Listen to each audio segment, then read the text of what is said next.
Bienvenue, aujourd'hui on explore ensemble un script qui analyse le Dhammapada. C'est un texte vraiment central du bouddhisme. L'idée de la source qu'on a, c'est de rendre cette sagesse ancienne accessible et utile aujourd'hui. Notre objectif, trouver l'essence de ces enseignements pour la paix intérieure. Alors, pour commencer, le Dhammapada, qu'est-ce que c'est exactement? C'est un recueil, 423 versets, assez court, attribué au Bouddha. Ça fait partie du canon pali. Ce qui est fort, c'est sa simplicité, sa poésie et puis sa portée universelle. Ça dépasse en fait le cadre purement religieux. Bon, alors entrons dans le vif du sujet. Une idée forte qui ressort tout de suite, c'est le pouvoir de l'esprit. Le texte dit « Nous sommes ce que nous pensons. Tout ce que nous sommes naît de nos pensées. Avec nos pensées, nous créons le monde. » C'est assez direct comme affirmation, non? Presque vertigineux, oui c'est ça. Et ce que notre source souligne particulièrement, c'est l'aspect presque radical de cette responsabilité personnelle.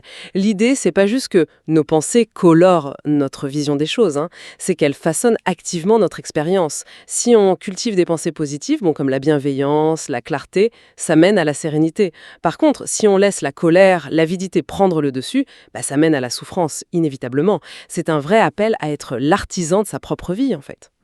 D'accord. Et ça nous conduit assez logiquement à un autre thème majeur que la source analyse, la gestion de la colère. Il y a ce verset très connu, « En ce monde, la haine n'est jamais apaisée par la haine.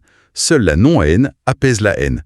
C'est une loi éternelle. » Alors, qu'est-ce que ça implique concrètement d'après l'analyse? Ce verset, il touche vraiment au cœur de ce qu'on appelle ahimsa, la non-violence. Mais attention, c'est pas du tout passif. L'analyse de notre source insiste bien. Répondre à l'hostilité par l'hostilité, ça ne fait qu'entretenir le feu, quoi. Un cycle sans fin.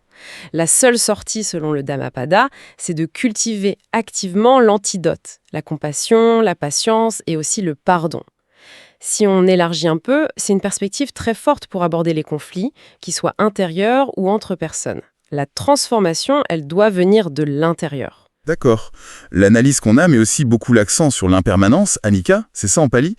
Cette idée que, tout change tout le temps. Et que s'accrocher aux choses comme si elles étaient fixes, c'est une source de frustration en fait. Tout à fait. C'est exactement ça. L'enseignement ici, tel que la source le décrypte, c'est une invitation à une certaine fluidité. Il s'agit d'accepter la nature éphémère de tout, sans forcément lutter contre. Ça passe par la pleine conscience du moment présent, apprécier ce qui est là, maintenant, tout en sachant que ça ne va pas durer. Et c'est dans cette acceptation, justement, que peut naître une liberté intérieure, un détachement plus serein. Ensuite, il y a cette notion qui revient souvent, la maîtrise de soi. Le texte dit « Celui qui se conquiert lui-même est le plus grand vainqueur ». Plus fort que de vaincre 1000 hommes au combat, apparemment. La vraie bataille serait donc intérieure. C'est exactement ce que l'analyse met en avant. Il ne s'agit pas du tout de pouvoir sur les autres, c'est la maîtrise de ses propres mécanismes. Les désirs impulsifs, les réactions de peur, les jugements un peu trop rapides. C'est cette discipline intérieure qui est présentée comme la vraie force. La conquête la plus noble et sans doute la plus difficile aussi. Et tous ces principes, ils s'inscrivent dans ce que le texte appelle le chemin, le dhamma, c'est-à-dire mener une vie guidée par certaines valeurs, la générosité, l'honnêteté, la pleine conscience. Oui, et la source insiste bien là-dessus. Ce n'est pas seulement une voie vers un but spirituel, lointain, inaccessible.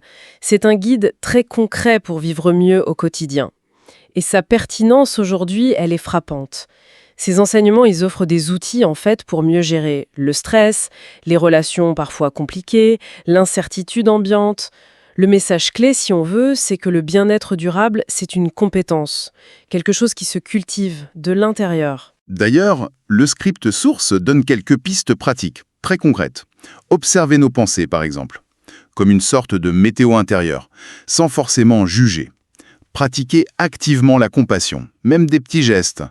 Travailler le lâcher-prise sur les rancunes, le pardon, vu comme une libération pour soi-même.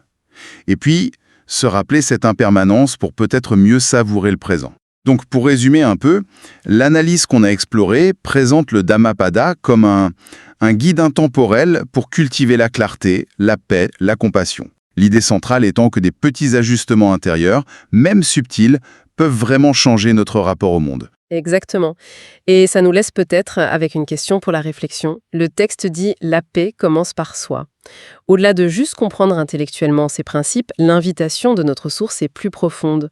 Comment est-ce que l'intégration, même toute petite, d'une seule de ces pratiques, observer ses pensées sans juger, faire un acte de bienveillance conscient, laisser partir une vieille rancune ou juste accepter un changement, comment est-ce que ça pourrait, concrètement, commencer à remodeler notre propre univers intérieur?